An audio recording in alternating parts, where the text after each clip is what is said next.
नमस्ते, स्वागत है आपका मिल सुधमय में। आज की वीडियो में हम बनाने जा रहे हैं ताजे नारियल की बर्फ़ी। यह एक स्वादिष्ट भारतीय मिठाई है जिसे कोपरा पाक भी कहा जाता है। यह त्योहारों और विशेष अवसरों के दौरान बनाई जाती है। तो चलिए बिना देर के इस मिठाई को बनाने के लिए कुछ तैयारी करते हैं। तो सबसे पहले हमें चाहिए एक ताज़ा नारियल और इसके काले छिलके हटाकर इसे छोटे छोटे टुकड़े में काट लेते हैं ताकि जब इसे पीसें तो आसानी से पिसा जाए। तो इधर मैं पहले से ही कुछ नारियल के टुकड़ों का छिलका हटाकर और इसे छोटे छोटे टुकड़ों में काट ली हूँ। तो अब इसका भी छिलका हटाकर इसे भी काट लेते हैं। अब नारियल को काट लिए हैं तो चलिए अब इसे एक जार में डालकर बिना पानी डाले ही इसे पीस लेते हैं। अब नारियल को पीस लिए हैं, ये देखिए इस तरह से पीसना है बिना पानी और दूध डाले ही।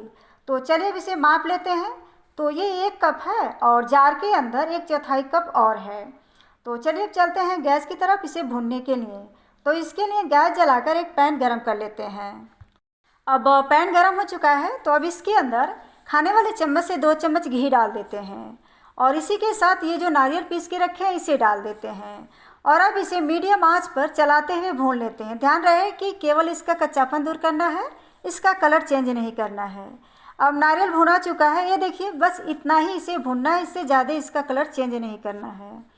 और अब इसके अंदर ये 300 ml गर्म दूध है, इसे डाल देते हैं और इसी के साथ ये केसर वाला दूध है, इसे भी डालकर मीडियम आंच पर लगातार चलाते हुए दूध को थोड़ा गाढ़ा होने तक पका लेते हैं।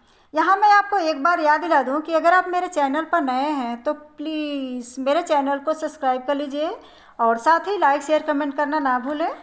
अब ऑलमोस्ट दूध गाढ़ा हो चुका है तो अब इसके अंदर हम खाने वाले चम्मच से 2 चम्मच कंडेंस मिल्क डाल देते हैं। ये मिल्क पाउडर का काम करेगा। अगर आप ज़्यादा मीठा खाना पसंद करते हैं तो आप मीठे की मात्रा बढ़ा सकते हैं, जैसे कि 2 चम्मच और कंडेंस मिल्क डाल सकते हैं या चीनी भी डाल सकते हैं। और अब इसे अच्छे से मिक्स करते हुए थोड़ा और गाढ़ा होने तक पका लेते हैं। अब इसके अंदर आधी छोटी चम्मच इलायची दरदरी पीसी डालकर इसे अच्छे से मिक्स कर लेते हैं। अब इसके अंदर आधा चम्मच घी और डालकर इसे भी मिक्स कर लेते हैं और अब इसे लगातार चलाते हुए तब तक पकाएंगे जब तक कि मिश्रण चारों तरफ से पैन को छोड़ना शुरू न कर दे। अब बर्फ़ी के लिए हमारा मिश्रण तैयार हो चुका है। ये देखिए जब इस तरह से पैन को छोड़ना शुरू कर दे तो समझ लीजिए कि बर्फ़ी के लिए मिश्रण तैयार है। तो अब गैस को बंद कर देते हैं और अब चलिए इसे एक ट्रे या केक टिन में डाल देते हैं सेट होने के लिए। तो अब हम एक केक टिन लेंगे और इसके अंदर इसी के साइज़ का बटर पेपर डाल देते हैं और इसे थोड़ा घी से ग्रीस कर देते हैं ताकि जब बर्फ़ी निकालें तो आसानी से निकल जाए। अब इसके अंदर ये बर्फ़ी का मिश्रण डालकर इसे इस तरह से चारों तरफ फैलाकर दबा देते हैं और अब इसे एक चम्मच की हेल्प से चिकना कर देते हैं ताकि ये मिश्रण चारों तरफ बराबर हो जाए।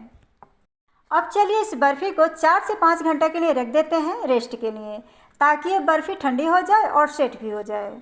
अगर आपके पास टाइम ना हो तो आप इसे 1 से 2 घंटा में काट सकते हैं, लेकिन मेरे पास टाइम है तो मैं इसे 4 से 5 घंटा के लिए रख रही हूँ। अब 5 घंटा बाद चलिए बर्फ़ी को केक मोल्ड से बाहर निकाल लेते हैं। तो इसके ऊपर से एक चकवा या प्लेट रखकर इसे इस तरह से पलट देते हैं।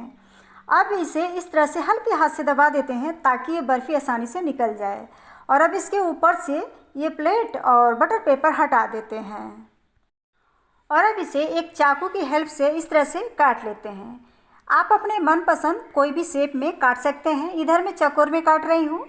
अब बर्फ़ी की कटिंग कर लिए हैं तो अब इसके ऊपर से थोड़ा पिस्ता से सजा देते हैं। आप इसे अपने मनपसंद कोई भी सूखे मेवे से सजा सकते हैं। ओह वाह, ये देखिए कितनी सुंदर और स्वादिष्ट हमारे ताज़े नारियल की बर्फ़ी बनके तैयार हुई है।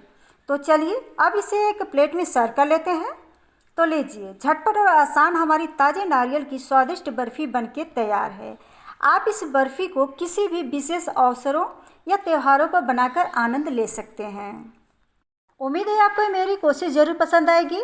आप भी अपने घर पर एक बार इस मिठाई को आने वाले त्योहारों पर ट्राई ज़रूर करें और अपना अनुभव कमेंट बॉक्स में शेयर करें और साथ में ये भी बताएं कि आप अगले वीडियो में कौन सा डिश देखना पसंद करेंगे। मैं उसे बनाने के लिए पूरी कोशिश करूंगी। बहुत बहुत धन्यवाद आपका अपना कीमती टाइम देने के लिए। मिलते हैं फिर एक और नई डिश के साथ, तब तक के लिए नमस्ते।